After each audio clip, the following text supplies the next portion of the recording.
What's up YouTube, this your girl Keeks and I'm back on my channel for something brand new to the table. I will be doing reviews on some of my favorite TV shows and movies, current and past. Just my thoughts and opinions of the subject. If you love anything like this, please hit the subscribe button, comment your thoughts, and like the video down below. I truly appreciate your support and hopefully help build my channel greater. As many of you know me, I have made Aaliyah video edits in the past, and that was what got me where I'm at my channel at the moment. And now I'm just moving on to greater things. Please check out my Aaliyah videos if you haven't, and let me know what you think of your girl's editing game. And you know, if you dig that, all that content, good content. I also have some art videos on here as well, you know, showing my processes. So a little bit of some. I haven't really done nothing in a while because I really didn't know what to do regarding my content. Being a content creator, it seemed like a little difficult and I was just kind of scared to tackle it. So now I'm here. Hopefully I'm, you know, can start off doing something good with it. And I am going to talk about movies and TV shows and also certain topics that I just want to get off my chest and give my opinion about that I really never really expressed or had the opportunity to up until now. So yeah, I do plan on touching on subjects that I feel that's worth me evaluating with my opinions and thoughts. Speaking of Aaliyah, I came across something that was very interesting, and I would honestly say I love hearing stories about this girl. She was amazing woman. She was down to earth. She was just your homegirl that she just loved to kick it with. And the more stories I hear, the more I laugh, because I'm like, I really would not expect this from her. Like, it's Aaliyah. She's sweet. She's beautiful. She's content. Like, certain things I just did not see her actually doing. But just to get confirmation from two accounts, it kind of just makes me laugh. Like, oh, snaps. And I'm going to touch on that a little bit. So, basically what I'm talking about is one of the Rockefeller members. His name is Kiyambo, aka Hip Hop, is what he go by. Joshua. Kiyambo Hip Hop Joshua. He is apparently the brother of Kareem Biggs Burke, who is one out of the 3 CEO co-founders of Rockefeller Records with Damon Dash and Jay-Z. So you really didn't hear much about him because he was like really in the background. He was the silent partner. That's what they used to call him, the silent partner. You had Jay-Z, who was the artist. You had Damon Dash, who was the asshole. And sorry, bro. And there's Biggs as a silent partner. So these dudes made a whole legacy, all right, with Rockefeller in the mid 1990s all the way up to the 2000s. They were popping. So Kiyambo, he was an A&R for Rockefeller. So he was the dude that shows what beats the artists should do. He did some hooks for Jay-Z. I didn't know that. This dude was off the chain. Like, I would definitely recommend you guys to check out his podcast. He did with someone, a group of DJs. Well, that was their podcast, but they had invited him as a special guest. He talked about his days in Rockefeller, what he all did, what kind of songs he was a part of, and all that type of stuff. This dude was really off the chain.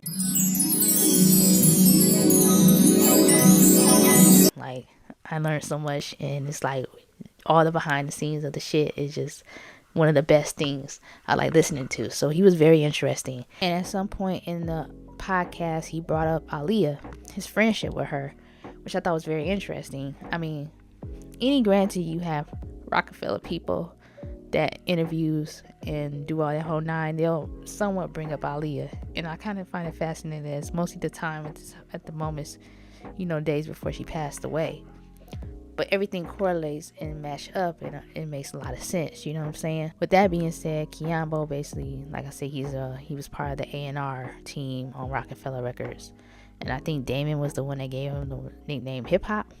So yeah, dude was really off the chain. He was dope at what he did. And so when I'm bringing up the subject with Aaliyah, he had at one point in the podcast, he brought her up. Well, actually the DJs brought her up because they apparently it somehow got entwined with Aaliyah involved, and I guess they asked like, yo, what was your relationship with her? And so Kiyambo talked about how Aaliyah boosted his confidence when they were all down there in Miami.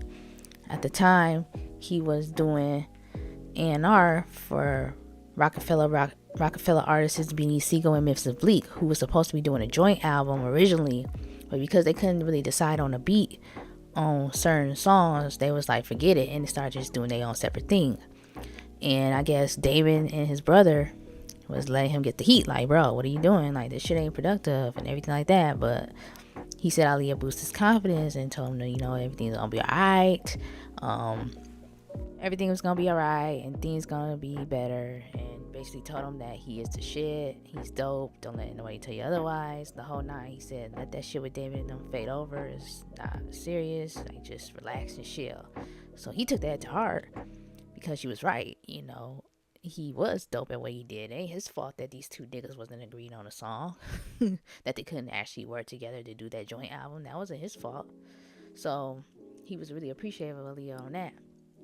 And it's just to show you how much of a good person she was when she wanted the best for everybody and try to be the great, peace that people needed when they were under pressure. Like, she was able to lift people up when they were down, and that was one of the most beautiful things about her as a person. So therefore, Kiabo going on to say that, Ali, when he went down there for her with the shoot, when she was shooting the underwater scene, I think it was the underwater scene, or was it the green screen? I can't remember. Either one of those two moments that because she was in Miami doing half of the video for Rock the Boat. We all know that. So it's one of those two moments. I'm thinking it's the gym part or the underwater. I'm not sure, but he said that she had said, yo, let's go to the studio and see what you're working with. So he goes to the studio with her on her break, because she said she got a break so she can go and see what was up without the beats he had. And she went through every one of them, and there was this particular one that she was very, very potent on doing, or like actually digging, I'm sorry to say, was Rock the Mic. When she heard Rock the Mic, she was mind blown. She said that was one of the, like, he said that she told him that was one of the songs that she never really heard before. It was dope. She liked it. She told Just Blaze, who was the producer for that song, and she wants something like that. Bottom line, she wants something like that. Make that happen. She wanted that right away. Like, she wanted to record something with that beat, similar to that. So I guess Kayabo made the whole situation happen. It was like, yo, Blaze, Aaliyah want this beat to be just like this Rock the Mic one. What you can do, let me see what you can do for that. And he hooked her up.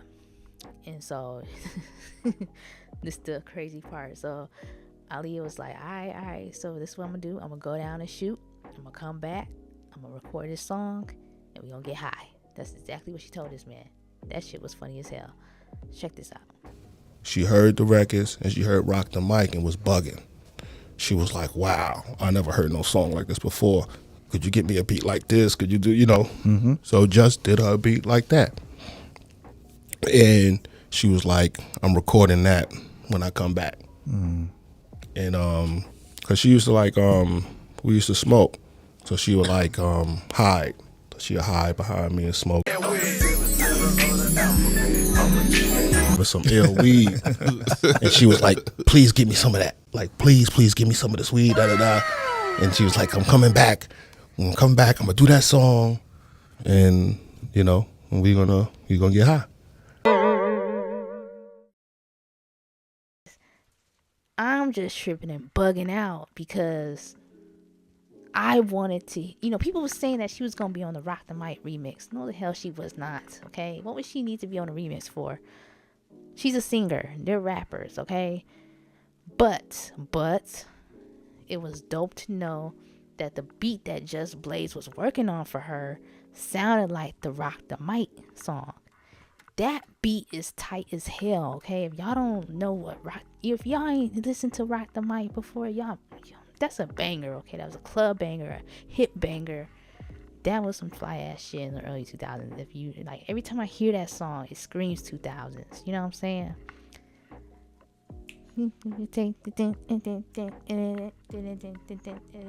Hey, that shit was tight.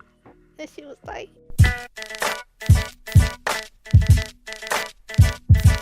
Shit was tight. I see why Aaliyah loved it, and I see why she wanted Just Blaze to hook her with a beat like that.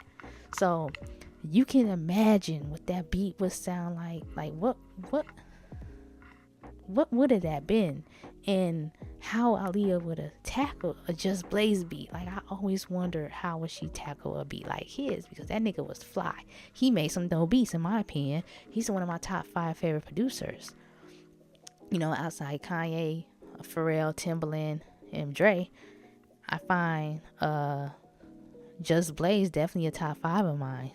I love all his work. The nigga's a genius. He done with the beats. So I thought that was very, very interesting that she would want a beat just like that. So now we know in hindsight what that would have been like, because Just Blaze said he had the beat a long time ago, but then he ended up losing it. How the fuck you lose something like that, my man? How?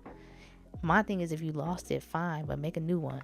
Okay, let us know how that shit really would have sound like, or what, you know, what close to it, how it would sound like. You know what I'm saying? Like, let's see it now. Let's hear it now. I wish he would do something like that. I should hit his goofy ass up on Twitter and ask him if he could. That'd be dope. But you know, between him and Diddy, they on my shit list, because Diddy lost a song that he did with her in Trinidad, and fucking Just Blaze lost the beat that he had made for her that was similar to Rock the Mic, apparently. I'm like, man. But I really would have loved seeing Aaliyah tackle Just Blaze beat. I think she would fucking destroy people with that shit, okay? I really think so. Because the More Than a Woman remix was going to have Freeway and Beanie Siegel part of it. Those are 2 Rockefeller artists, and apparently Dane was supposed to set that shit up when she got back from shooting the video. But because apparently from Just Blaze and Freeway's account, they were waiting for her at the studio. They were waiting for her to come back from Rock the Boat so they can record that song. But now I'm thinking, like, was it a More Than a Woman remix, or was it an original song? Because if Just Blaze was doing a beat that was sounding like just like Rock the Mic, how would she record More Than a Woman again? You know what I'm saying? Like, unless they had a plan to have a More Than a Woman remix on top of a new original song that nobody ever heard of. Because from what I can tell, one of those songs, whatever she was doing, was supposed to be released later that year, because the State Property album didn't come out until late 2001. If I remember, the actual State Property soundtrack, she was supposed to have songs on there. That was what she was trying to contribute.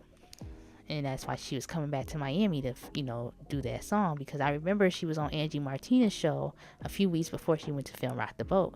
She told Angie that she was going, you know, she was going to actually do a song with Rockefeller artists Beanie Siegel and Freeway. Like, this was no joke. This was actually confirmed by her and so many other people.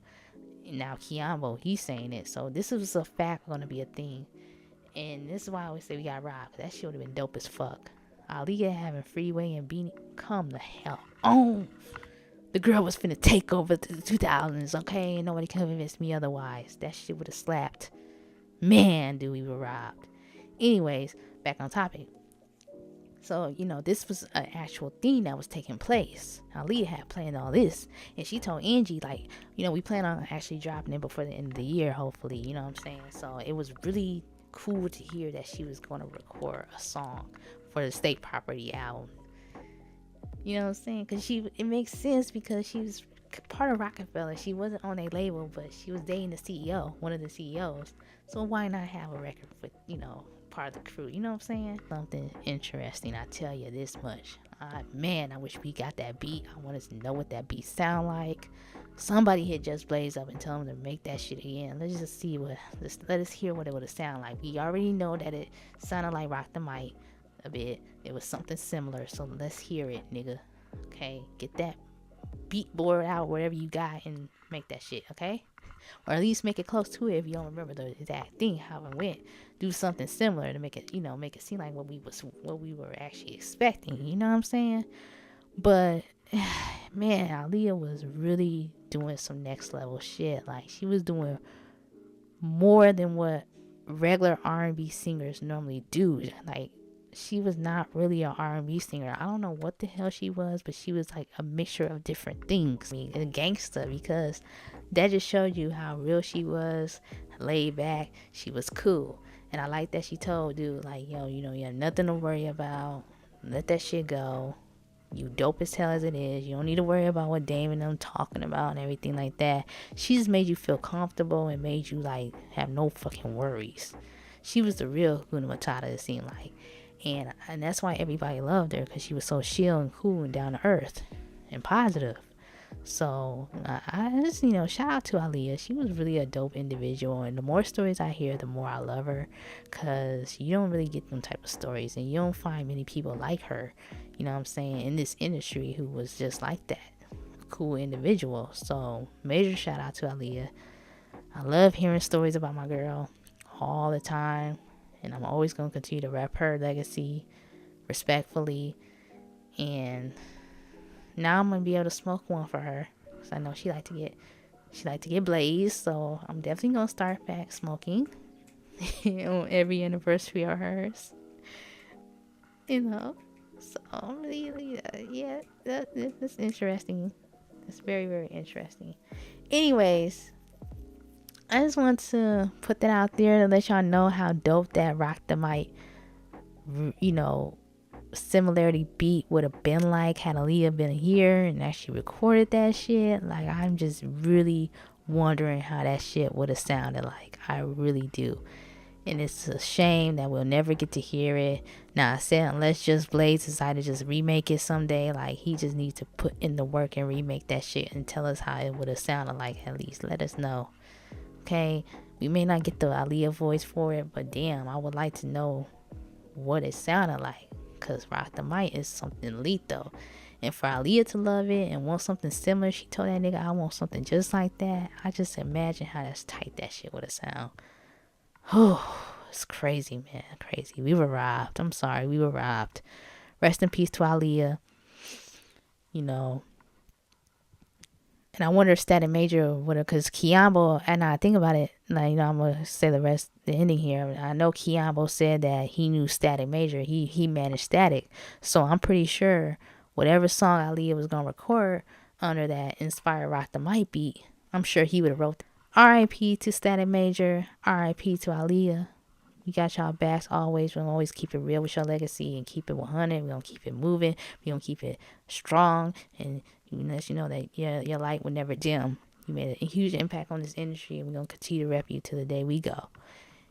With that being said, everybody, thanks for tuning in on my very first episode. I promise you this is not the last. This is going to get better. This is my very first one, so bear with me if I wasn't that coherent or whatever the case may be. I'm not perfect. I'm still learning this stuff. So please stay tuned for the next episode. Again, like, subscribe, and comment your thoughts. Let me know what you think about Kiambo and his story about Aaliyah. Do you agree with him? What do you think about what the Rock the Mic inspiration beat would have sound like? Do you feel like that shit would have been popping for her? Like, do you feel that was her type of vibe? I want to know y'all thoughts and opinions about the matter. And how y'all feel about her smoking weed. That shit is funny as fuck to me, and it's still gonna be, I'm gonna still laugh at that shit. Anyways, I'm tuning out. Y'all stay safe, stay blessed, stay healthy, and always positive vibes. Much love. Peace.